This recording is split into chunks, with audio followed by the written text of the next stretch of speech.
새로운 달 11월을 새벽을 깨우며 말씀으로 시작하는 여러분들 가운데 하나님의 은혜와 평안이 충만하기를 소망합니다. 오늘부터 우리는 사사기의 말씀을 함께 나누게 됩니다. 사사기는 여호수아의 죽음부터 이스라엘의 초대왕이었던 사울의 즉위로 왕정 제도가 확립될 때까지 약 340년간에 걸친 역사의 기록입니다.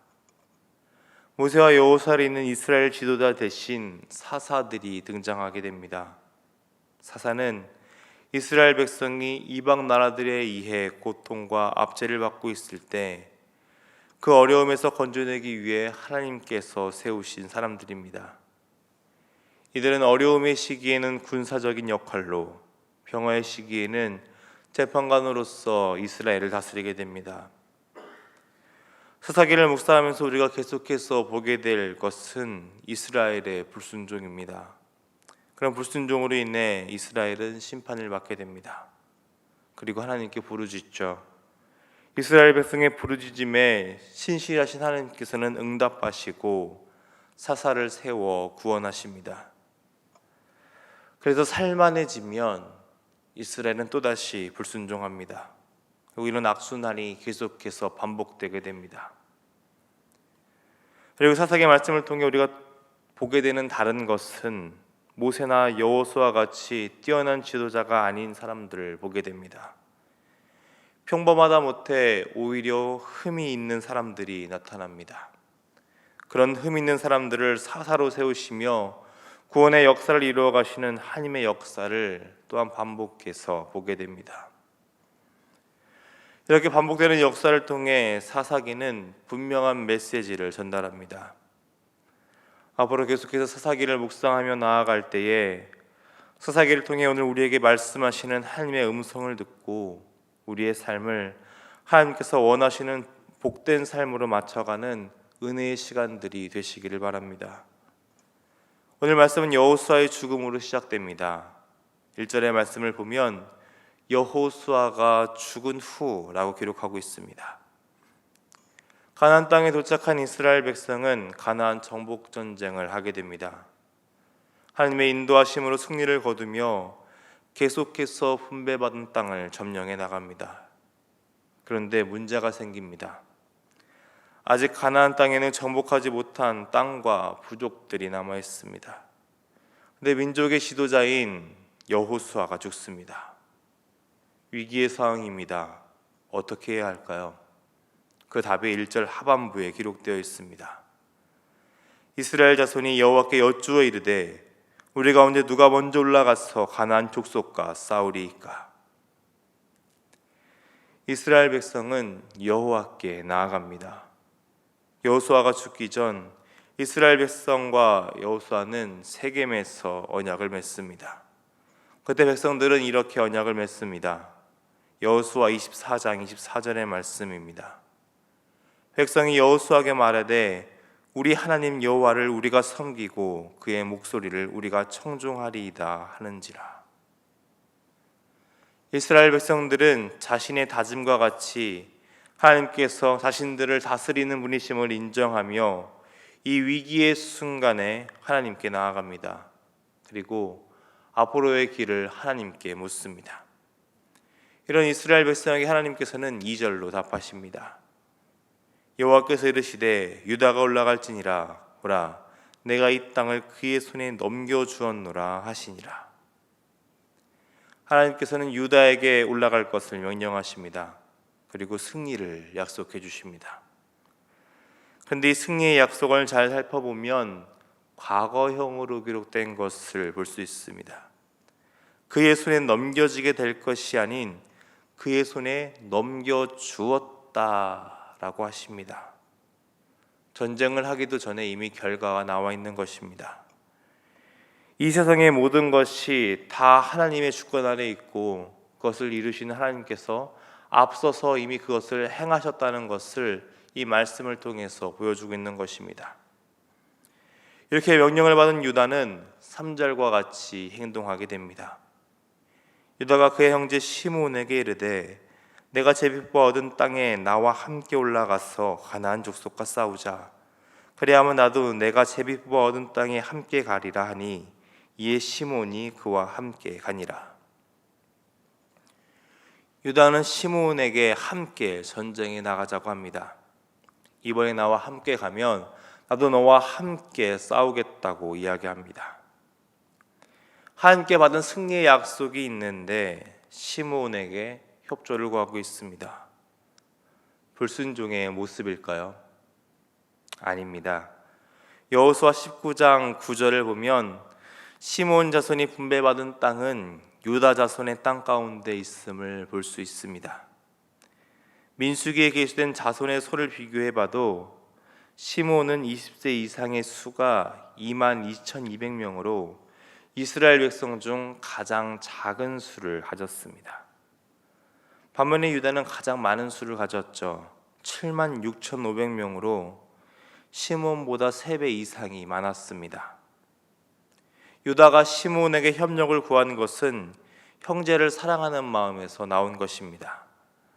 하나님께 약속받은 승리를 함께 나누며 가장 수가 작은 형제를 돕는 협력의 모습입니다. 시몬은 그 유다와 함께하며 하나님께서 주신 승리를 함께 누리게 됩니다.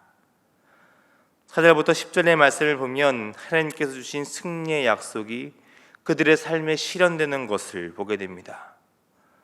북으로는 예루살렘으로부터 남으로는 헤브론까지 점령하게 됩니다. 이 전쟁의 역사에서 한 가지 에피소드가 나옵니다. 베색의 지도자인 아도니 베색에 관한 것입니다. 당시 고대 중동에서 전쟁에서 포로로 잡히게 되면 오늘 보면 6절과 7절에서 언급된 것처럼 엄지손가락과 엄지발가락을 잘랐다고 합니다. 전쟁에서 더 이상 무기를 휘두르지 못하게 하고 달려 싸우는 것을 막기 위해, 그렇게 노예로 쓰기 위해 엄지손가락과 엄지발가락을 잘랐다고 합니다. 물론 정신적으로도 패배와 모욕감을 주는 행동이기도 했습니다. 7절을 보면 아도니 베색이 주로 다른 나라에게 이런 악을 행한 것을 알 수 있습니다. 자신이 행한 악이 자신에게 돌아오는 것을 보며 이방인인 아도니 베색이 하나님의 정의와 심판을 고백하는 것을 보게 됩니다. 그래서 이 모든 승리의 역사가 하나님께서 이루신 것임을 이 이방인을 통해서 드러나게 하시는 것이죠. 마지막으로 10절을 보면 헤브론의 옛 지명을 기럇 아르바라고 하는 것을 볼 수 있습니다. 우리말로 번역을 하면 아르바의 성읍입니다. 아르바는 아낙 자손 중 유명한 용사라고 여호수아 14장 15절에 기록되어 있습니다. 아낙 자손은 키가 장대하고 거인으로 묘사되는 종족이죠. 그들이 사는 성읍도 역시 강하고 견고한 성읍입니다. 그럼에도 유다는 승리를 거둡니다. 하나님께서 이미 유다의 손에 이 성읍을 넘겨주셨기 때문입니다. 하나님의 말씀에 순종하며 올라갔던 유다는 이렇게 하나님께서 약속하신 승리를 누리며 가나안 땅을 정복해 나갑니다. 오늘 말씀 속에서 이스라엘 민족의 지도자였던 여호수아의 죽음을 보게 됩니다. 지도자의 부재는 아직 전복 전쟁이 끝나지 못한 상황 가운데 큰 위기입니다. 그러나 이스라엘 자손은 이 위기의 상황을 지혜롭게 극복합니다. 이스라엘의 진정한 지도자는 하나님이심을 고백하며 하나님께 엽줍니다. 그리고 자신들이 나아가야 할 바를 하나님께 맡깁니다. 참으로 현명한 행동입니다. 그리고 그렇게 받은 하나님의 말씀에 순종하며 나아가는 모습을 볼 수 있습니다. 70왕을 이긴 아도니 베색과 기럇 아르바에 살던 아낙 자손은 누가 봐도 강한 적입니다. 도저히 이길 수 없을 것 같은 상대입니다. 그러나 오늘 말씀 속에서 유다에게 이것들은 문제가 되지 않습니다. 이미 하나님이 약속하셨기 때문이죠. 승리는 이미 주어졌습니다. 유다가 할 것이라고는 그 약속을 신뢰하며 순종으로 나아가는 것이었습니다. 그렇게 유다는 순종으로 나아갑니다. 그리고 약한 자신의 형제를 돌보며 함께 그 승리를 나누는 협력의 모습 또한 보여주고 있습니다. 하나님께서 주신 이 승리의 약속은 오늘 우리에게도 동일한 약속입니다. 이미 예수님께서 승리하셨습니다.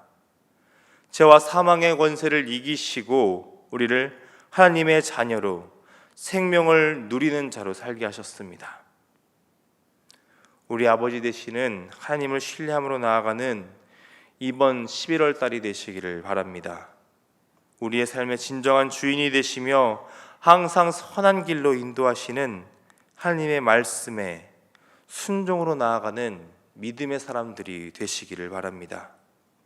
그럴 때 오늘 우리는 우리가 처한 이 영적 전쟁터에서 하나님께서 이미 허락하신 승리를 누리는 삶을 살 수 있게 될 것입니다.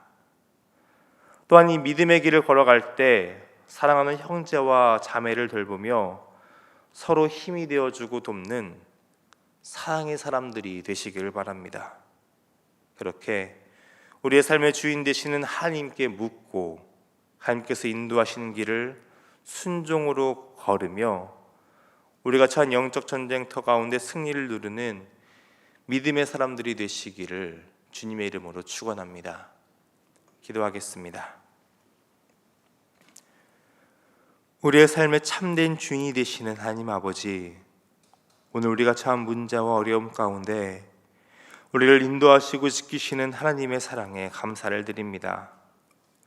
진정한 문제는 세상의 어려움이 아닌 우리의 삶의 참된 주인 되시는 하나님을 인정하지 않는 것임을 반복된 사사기의 역사를 통해 보게 됩니다.